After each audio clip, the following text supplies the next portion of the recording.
Hi guys, welcome back to my channel. My name is Eliana and I like to share a lot of different things. I like to share a little bit of fashion. I am a plus size girl. I also am a mama of two, and I also live with multiple sclerosis. So today I thought I would just sit down and share my story with you. I have already filmed this video once, but I had some technical issues with it, so I'm gonna try to do it again, and hopefully I can. I really liked the way the first video turned out, but it's just the audio is not the best. I'm hoping that this one will be a little bit better. But again, so I am a mom of two.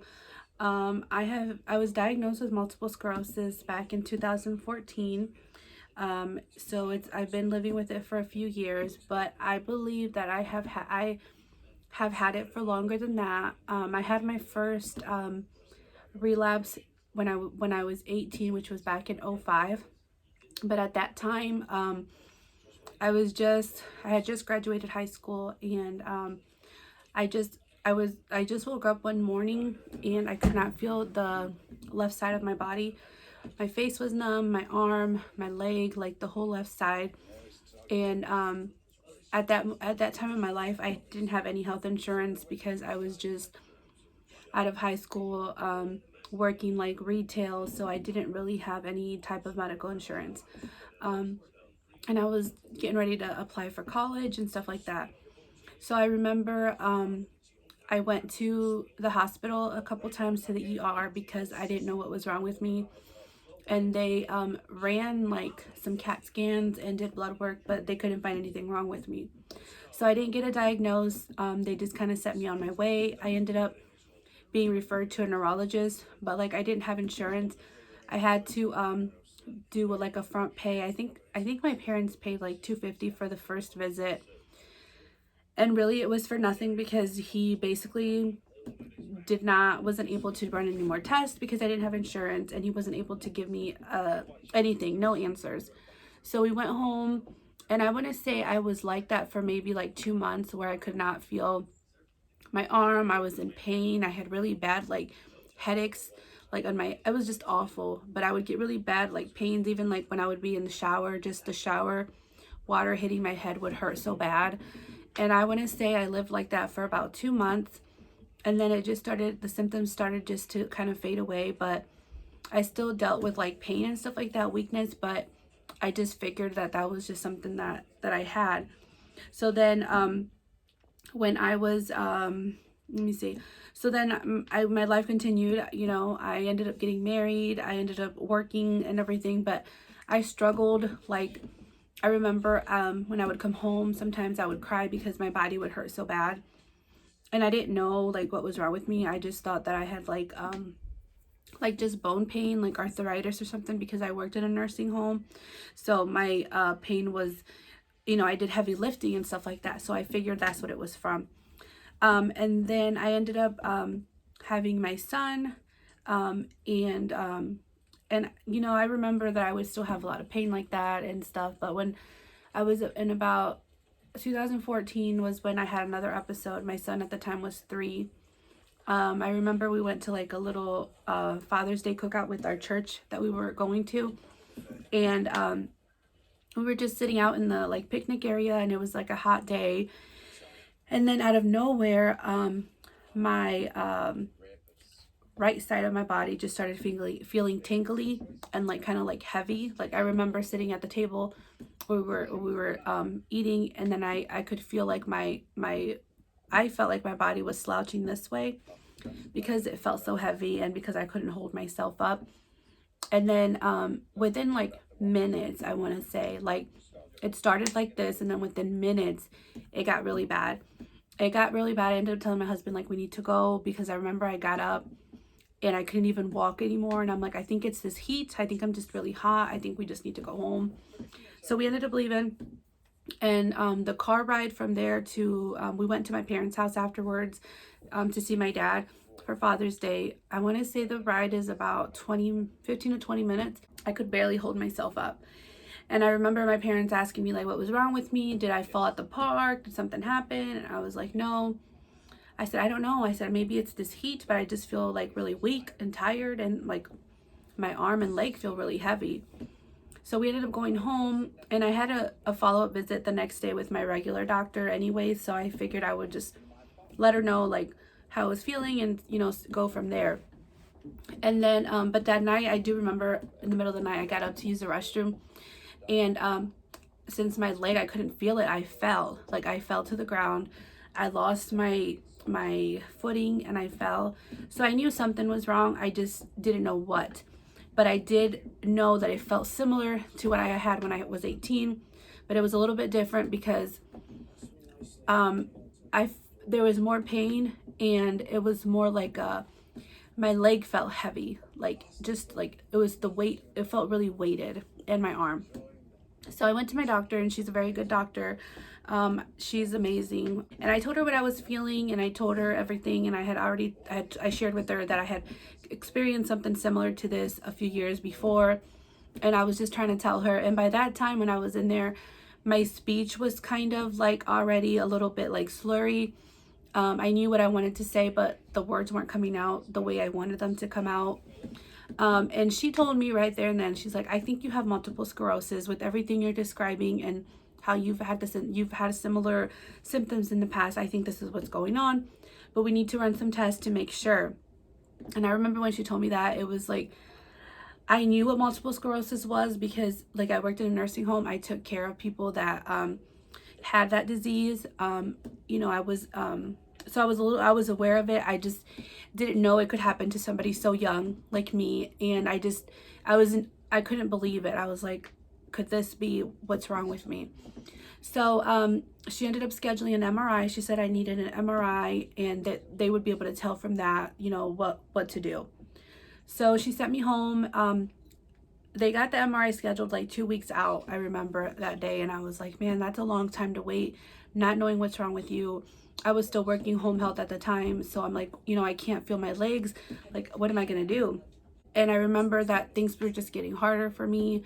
I was hard for people to understand what I was trying to say. My anxiety got really bad. I would get panic attacks. My pain was tremendous. I can remember the pain. It was just awful. It was a hard time for me.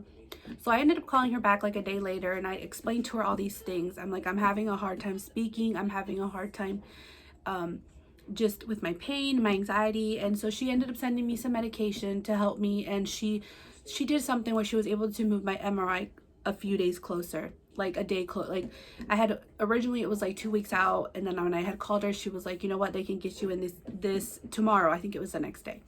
So I went and got my MRI done, hospital where they did the MRI, and I got home and I ended up getting a call like within hours. And it was my doctor, and she said, you know, we're going to go ahead and admit you into the hospital because we did see something in your MRI and we need to bring you in. She said, I think you do have multiple sclerosis, but we do still have to do a spinal tap. And when she told me that, I remember it was hard because I just could not believe that was what was wrong with me. And I remember, you know, I cried. I got in the shower. I was getting ready to go back to the hospital. I cried. It was really hard for me because my son at that time was only 3. So it was hard for me to like carry him, hold him.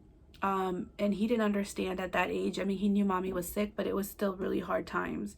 We ended up, my husband ended up taking me to my parents' house where my dad ended up taking me to the hospital, dropped me off, and they admitted me. They started like, you know, treatments, not treatments, but they put an IV. Yeah, they did start a treatment because while I was there, they put me on an IV steroid I ended up staying in the hospital for 5 days. And within that time, they did do the spinal tap. That was very painful. It was hard. It was hard being in there and just the way I felt, because in my brain, like in my mind, I thought I was still me, but like even afterwards when I talked to like my siblings and stuff, they were like, you know, you were there, but you weren't there. And I understand that because I was going through a lot, being sick and stuff like that. Like it was hard. So I ended up being there for about, I think it was 5 days, and then they sent me home. I started doing therapy just to kind of help me walk again, like properly, because I was using a walker after that. I also got a wheelchair because everything just got really hard. You know, even doing like my own care, taking a shower, I had to get rails installed in my shower. I had to get a shower chair. I had to use my walker at home. I had to, if we went somewhere and it was, you know, because I remember one time we went to a store and they didn't have a wheelchair or those like little carts you use, and I couldn't get around in the store. I would get so tired because my leg, at that time, I still could not feel my leg. My leg was dragging. So it was very hard times for me to go from, you know, person I used, you know, I always worked. Since I was 18, I worked even through the pain because I had a pain and stuff. I worked. I took care of myself. You know, I was very like, I don't know, I liked being, I liked working. I liked doing things for myself. So going from that to not being able to do a lot of things for myself was hard. So it was a hard time. I know I fell into like a big depression. It was really hard for me to see everything that was happening around me. I just wanted to stay in a room. I didn't understand why I got sick. I didn't understand, you know, like I just didn't understand. I was angry. I couldn't drive. It was a hard time. And I tried to work through it because I had my son and I knew I had to get better for him. But I want to say about 6 months after I was diagnosed in June, my husband and I ended up separating. Things were just getting really hard at home. You know, I ended up like shutting him out, kind of pushing him away. And it was just too much for him as well. Like our relationship just hit a hard place. So he ended up moving out, and it was just me and my son here at home. We ended up moving in with my parents for about 3 months. They took us in because, you know, at that time I was using a cane more to walk. I was doing okay, but I think that they still wanted to be there for me emotionally, and you know, they were so helpful, and the support that I received from all my family was amazing. But we ended up staying with them, I want to say about 3 months, and just kind of like just to help me to get through what I was going through, because a separation in any marriage is hard, especially when you are dealing with a disability or a sickness. You're still fighting your condition. It's hard. You know, you feel you're very vulnerable. You're very sensitive. You're very emotional. Although I do feel like I was very strong at that time. I just wanted to be strong for my son. And I remember at that time, like, I thought this is going to go two ways. I'm either going to get like depressed, or I need to do something. And in that time of my life is when I found YouTube. So I would sometimes stay in bed because my parents, they would help out with my son and stuff. So sometimes I would stay in bed, or late at night I couldn't sleep. I didn't want to think about where my life was at that moment. And I just went into YouTube. And I remember the first video I looked up was how to do like a messy ponytail. And her name at the time was Luster Lux on here on YouTube, but it's Katie now. And I found her and I just fell in love with her personality. She was funny and she just seemed so down to earth. And then I just went into like a hole. I just started watching all her videos, and then I started watching like her makeup videos, and I'm like, wow, like I didn't do my makeup then. I didn't even know how that you use all these things, you know? So then that is kind of like what I feel like kind of helped me to find like a hobby and stay busy, and it just went from there. So yeah, and so then that really helped me to get through, I think, that part of my life where it was really hard for me. It was just kind of like an outlet for me, and then I started buying makeup and just watching tutorials and just learning. And so that's how I got into like watching YouTube, because before that I want to say that I wouldn't watch YouTube hardly. So then after the 3 months, me and my son moved back home. I was ready to just kind of be back home and let him have his like space again, and just, you know, let us be together here at the house. So my husband and I stayed separated for about 2 years.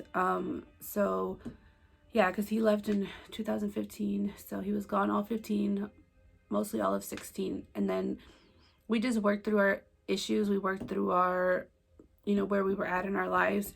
And I took that time to just focus on me and my son. I didn't date anybody. I didn't go out or do anything. I was just kind of just, it was just me and him. You know, I didn't, the other things didn't matter. I just wanted to focus on him and just be a good mom and just get better and get healthy.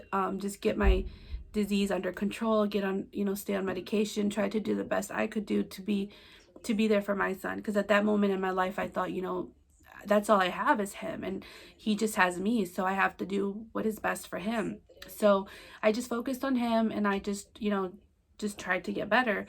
And then, you know, me and my husband, I feel like I needed to go through that separation to learn to be strong for myself and to learn to love myself, and to, because I feel like that really helped me to know who I am, um, and kind of find myself. So I know in the time I was going through it, you know, I didn't understand, and it was painful and at moments lonely. But now I know that it made me a better person. It made me stronger. And, you know, so, but we ended up getting back together, and things changed, obviously, you know. And we just got, I feel like we're in a better place now. I mean, it's been a while now. We have now a daughter. She's 3. And being pregnant with MS and going through all of that, because when I was pregnant with my son, I know I already had MS, but I didn't know I had MS. But that was a challenge too, in its own way. But this time around, you know, I was on meds. So when I found out I was pregnant, I had to get off all my meds. So it was a lot. I mean, that whole situation, that whole pregnancy in itself could be its own video. But so yeah, that was I had a very hard pregnancy. But you know, I had my daughter. I ended up having my daughter. That she is like the piece that was missing to our lives. Like now we're complete. Me, my son, my daughter, and my husband. I feel like you know, I don't know, like it'd be so weird without her here. I mean, she is so amazing, but she keeps us busy. She loves her brother. They're like best friends. I just don't know, like, yeah, we definitely needed her. So I'm very blessed that I have both of my kids, and they're both healthy, and they're both very sweet, understanding. They know that I have my bad days, my good days, and you know, I just fight through it. Some days are better, some days I'm just, you know, not at my best. But like, I think it's, my son understands now, you know. But my daughter, I just have to tell her sometimes, mommy can't, or mommy's sick, mommy don't feel good. So she's getting to the age where now she's like, okay, mommy don't feel good. And like, if I'm having a bad day and I'm in bed that day, she'll just lay with me, and she'll, you know, she'll just like, because when she don't feel well or something, I give her kisses. So she'll just like kiss my hand, and she'll just be there for me. So I try to have more good days for them, but you know, not all days are good. You know, I still struggle. I am on medication. I take Gilenia. Before that I took Tecfidera for a few years, and then after I had my daughter, it just wasn't working for me anymore, so they switched me to Gilenia, and that's been working pretty good for me. I just had my MRI done a few weeks ago. I get blood work done as well. So and I have an amazing doctor, which is amazing, because he is like, if I need something, like, he gets back to me. It could be like, he'll get back to me even later in that day. He's like on top of it. So I'm very blessed to have that, because I know some people don't have that. They don't have the doctors, you know, that can really understand them and what they're going through. But my doctor's amazing. Yeah, like if I'm feeling a new symptom, or something's off, I can call him and let him know, like, you know, this is going on, and he will be like, okay, let me send this in for you, try this, and if it doesn't work, give me a call, we'll figure it out. So he's amazing. So I was blessed in that way to have a doctor that understands me. But you know, I'm always like afraid of like, how do I say this, like how my body's gonna be in so many years, because like some days I feel like right now I have my makeup done, and but this is just what you see. This is not me every day. I have more bad days than good, you know. My biggest symptoms now, like on the daily, is pain. I have tremendous pain all the time. Like, there's nothing I can do to be like, oh, that takes my pain away. There's nothing, because I don't know if it's like, I don't know what causes the pain, but I have the pain. And the pain is mainly now it's on the right side of my body this time. Like all of it, my arm, my leg, everything is the right side is the one that hurts. So pain is something I deal with daily. Another thing I deal with daily is fatigue. I'm always tired, always tired. Like all the time. I could sleep, like 12 hours. I'm still tired. I still have like the fatigue. And I feel like that's hard for people to understand, because I can say, oh, I'm so tired today. And I don't know, I don't think they understand. Like, I'm not just tired, like, I feel like normal people tired. Like, my body's tired. Like, sometimes I'm just like, I keep going because I have my kids, but it's hard. It's hard for sure. Like, I don't know how to explain it. It's just hard. Dealing with the pain and then dealing with the fatigue, and then like not being able to do certain things that other people can do, and they can still function normally. Like, if I have something I need to do, I have to plan it out to make sure that I have time to rest, because like if I do something excessively, then like I will lose that. Like, say I'm doing something with this arm, okay? I will lose the feeling in my arm, and it'll just go like limp. Like, I won't be able to use it.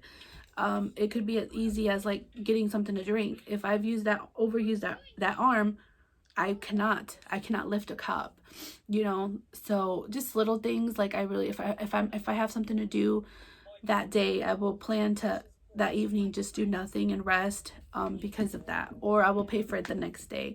Sometimes I make plans for certain days, and I always say, well, let's see how I feel, because sometimes even like the weather can irritate it and make it worse. Um, so, so yeah, I would say like pain, fatigue, weakness, numbness. Those are my symptoms I deal with now. Migraines,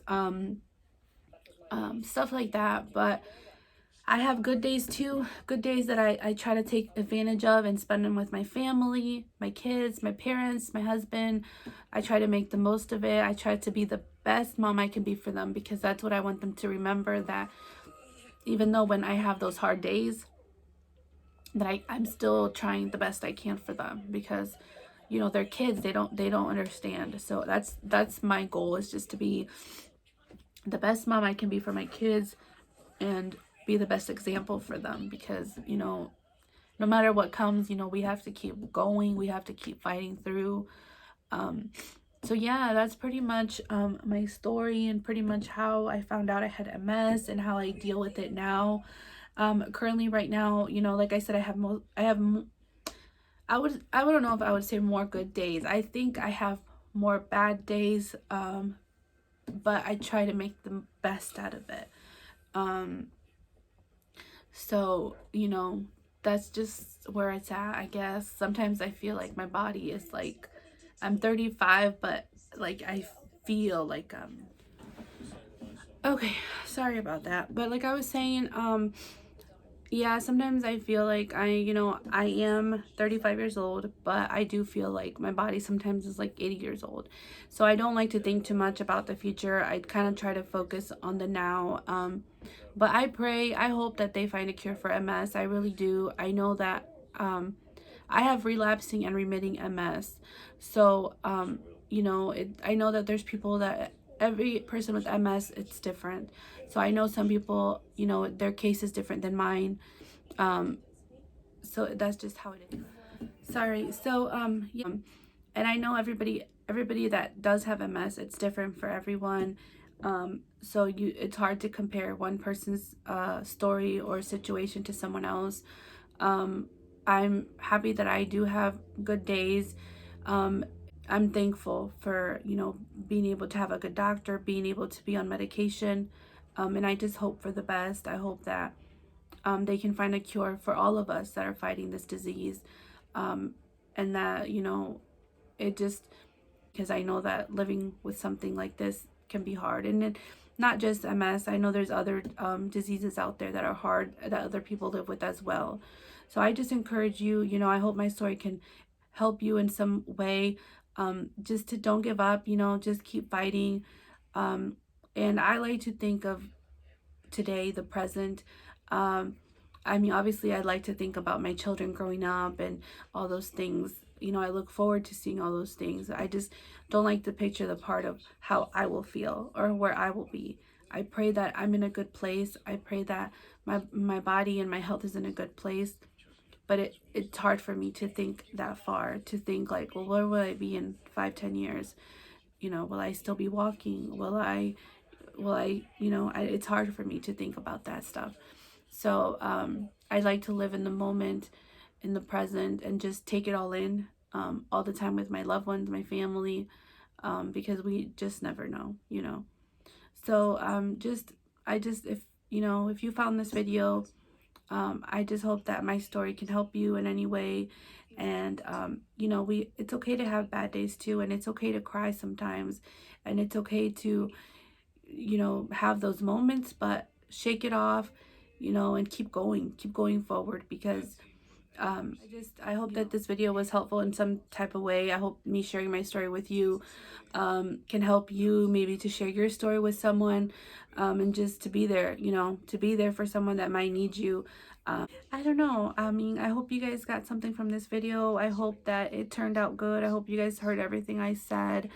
And I hope that my story can touch other people.